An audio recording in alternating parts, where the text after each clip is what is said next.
you are listening to Dr. Troy Munson with Words of Radiance. Now here is your host, Dr. Munson.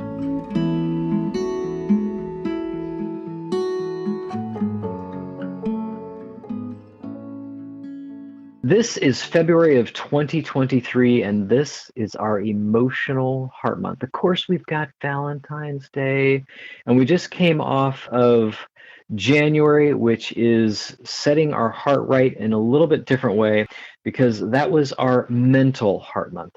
And then, of course, we have the physical coming up in March, where we're going to be talking about how can we actually look at the physical heart itself, and how do we know if it's doing well, and what can we do about it if we don't think it is. But February is all about the emotional aspect. How do I be right? And if this title caught you kind of a little bit off guard, but maybe, you know what, maybe I've got a little bit of issue trusting love, or allowing a love relationship, or maybe just simply honoring love in your life rather than fear or keeping people at bay, so to speak. And so the difference here is being aware of what is emotional. It's different than being emotionally unavailable or being hard-hearted to simply being complete in yourself, where you have a certainty about yourself, and now you can put yourself out there without fear of being trampled upon, being hurt, not things not going well. So basically, it's like I am a mentally tough person, but I don't have to be emotionally unavailable. And so let's explore this today, because this is kind of splitting hairs a bit, but they're important ones, at least in this respect. So I have folks that have been hurt many, many times, and they come to me and they're like, I'm just done with relationships. I'm not doing that again. And while I have found myself in that place, I didn't stay there too long, because I realized that actually isn't what we're ever called to be. We're not meant to be alone, though some people are more comfortable being alone. But after a while of being alone, they typically don't really find it very good anymore. It's like, go and watch an amazing movie by yourself, and you're like, oh my gosh, this is so good. Do you not feel even the least bit of a pull to want to tell others about the movie? Well, of course you do. And if we do that often enough, you're like, oh my gosh, I would like to have shared this moment with somebody. So when we have private moments that are beautiful, that are amazing, it is nice to have that someone that we can spend it with.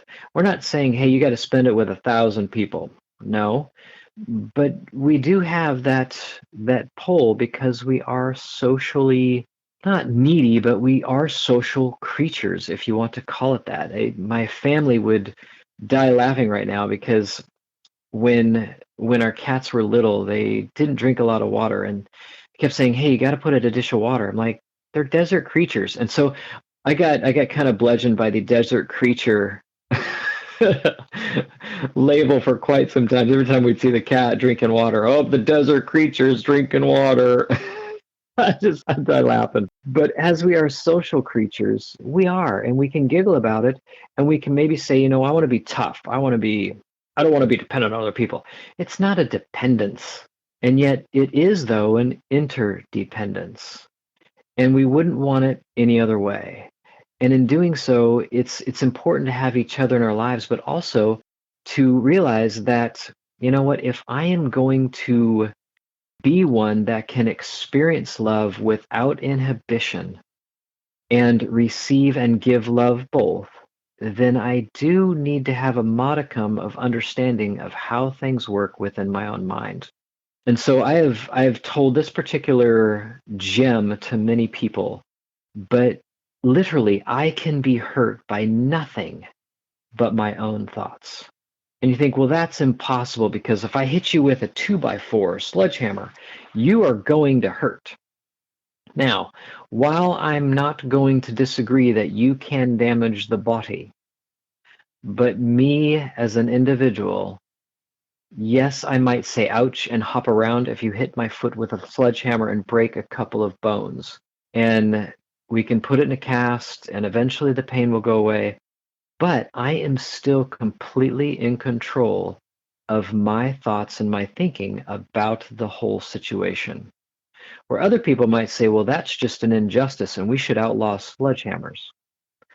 No, what we probably ought to do is outlaw unhappy people, but good luck with that. What would possess somebody to hit my foot with a sledgehammer to break bones? Now, they themselves had to actually become literally unhappy in order to do that. Now, if we have a happy individual that's going around hitting people's feet with sledgehammers, we actually have a defective person that we probably need to do some work with. And you can tell yourself negative things so many times that you actually get energy from your negativity rather than the other way around. When somebody is of a fair amount positive, they seem to be a fairly positive individual. They put out good vibes. They are okay in their own minds. They're literally a happy person. They're joyful. They're completely at peace, and they're happy to help you in anything that you need. That person will be somewhat affected by negativity with a downward spiral of energy. I've asked people many times, have you ever beat yourself up all day long with your thoughts and felt exhausted and had to go to bed early? I've not met a person that has not done that. And so that's what I'm talking about, is that I can be hurt by nothing but my own thought. So it doesn't matter what you do to this body. You can destroy this body, but what I am and who I am is way more of substance than the physical form. And so with that, as we begin to edge away from the physicality of this world and begin to dig deeper and deeper into our own thoughts, we then begin to realize that I actually could be the master of my own thoughts, and nobody can force me to think anything.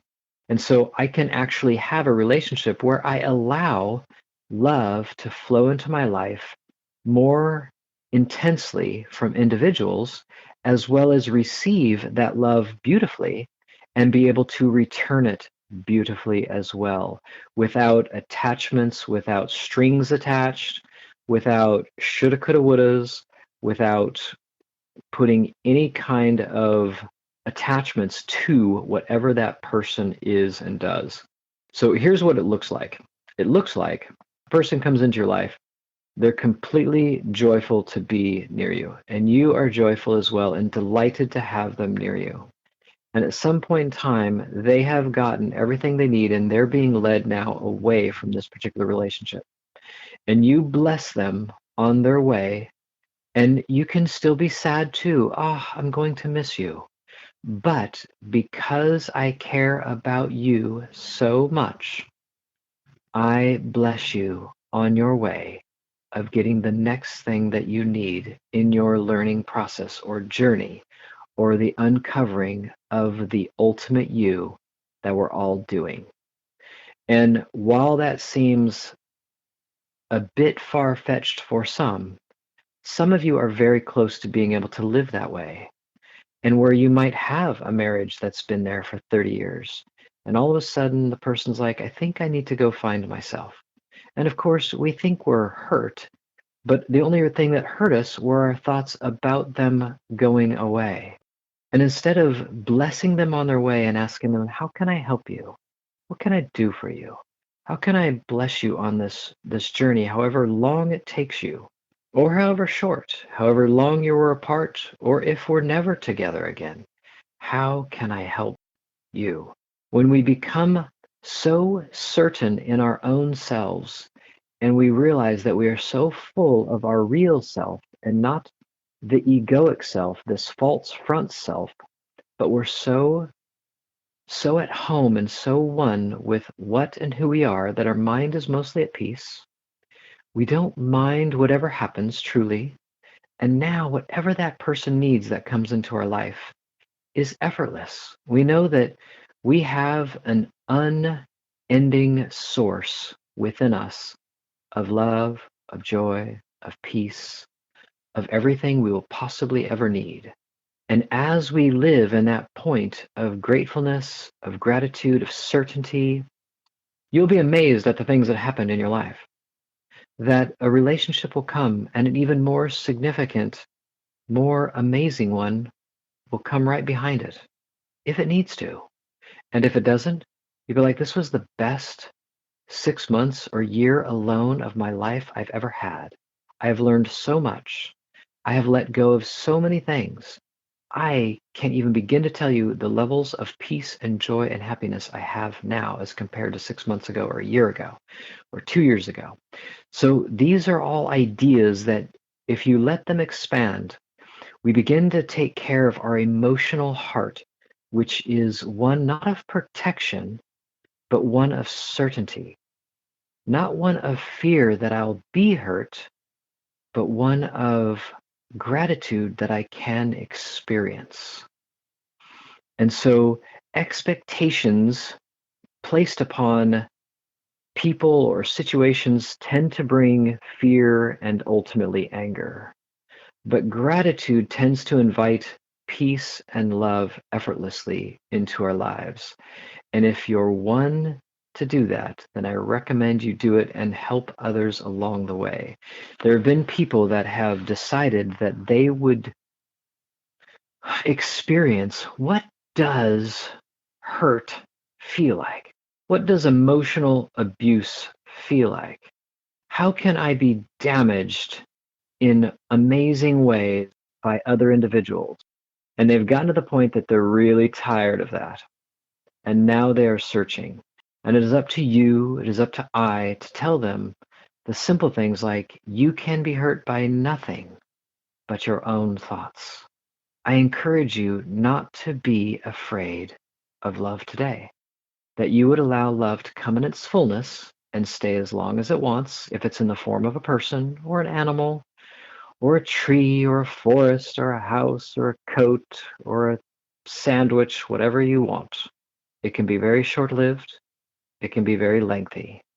But as you allow that love to come in and bless you and receive that love fully, without attachments, without resistance, and without judgment, then all of a sudden you can allow it also to leave and be thankful that it was there while it was there, and let it move beyond you and away to somebody else and allow the next beautiful, loving experience to come in. And that is when we stay at peace in our mind and we don't judge the hell out of everything that happens to us. And instead, we allow it to be exactly as it is without trying to taint it with guilt or shame or anger or fear or hatred. And so these are quite big thoughts. I'll expand these more and more over this month as we go. But this is kind of an introduction of, hey, you know what? I think today I'm not going to be afraid to love. I think I'm going to let love in my life in different ways. And people that ask me for things, I'm going to go ahead and say yes. People that want to bless me with something, I'm going to say yes. And I'm going to be grateful instead of placate or try to downplay or be overly gracious to where it's almost uncomfortable. I'm simply going to say, wow, you're so kind. I really appreciate this. They came at a great time. You are a blessing to me, and I appreciate you. And it can be no more than that. And now we're gonna try to get away from the thought too that, oh, now I'm on the hook for them. I've got to do something for them because now I've allowed guilt in with this love. No, we're gonna protect it. We're gonna allow that loving moment to continue to expand itself and not turn it into something tainted like guilt and shame. We're just going to allow it and appreciate it. And when we wish to do something for somebody else, we're going to do it out of love and not out of a fearful thought or a guilt thought or a shame thought. We're simply going to act out of love. So we're not going to be afraid of love, and not the world's love, but real love, love that is infinitely giving and knows that it has no end. So this is going to be a challenge for some of you, but I know you're up to it.